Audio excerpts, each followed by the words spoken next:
Some social factors and personal factors that can be important when it comes to any human relationship.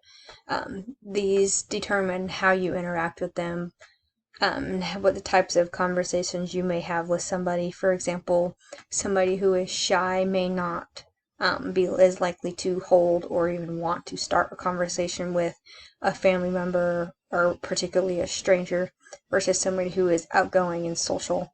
Or a trusting person may be more open to talking about their problems with a stranger versus somebody who is untrusting for the sheer fact of betrayal.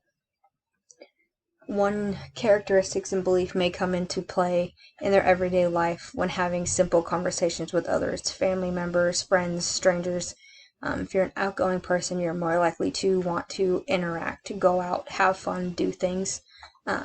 Like myself, I prefer to be in a crowd, being able to talk to people, have people there, whereas family members of mine are not. They're more shy. It could be something as simple as beliefs. I came into contact with a lady once who refused to talk to me because I did not go to her church. It was simply because the judgment of the church that she got from men talking to strangers.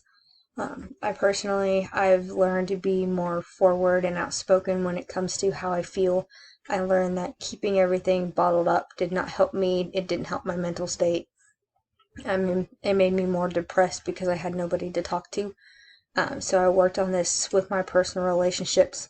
It's made my relationships more open, more comfortable, willing to talk more. I've also learned to be more positive in my attitude instead of so negative and so down.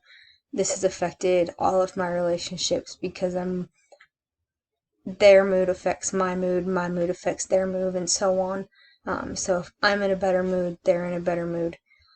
My biggest thing that I took out of this class was conflict resolution. I've learned better ways to communicate, better ways to resolve my issues, especially with coworkers. This has been especially good for us because we can now learn to better communicate when we have to work together.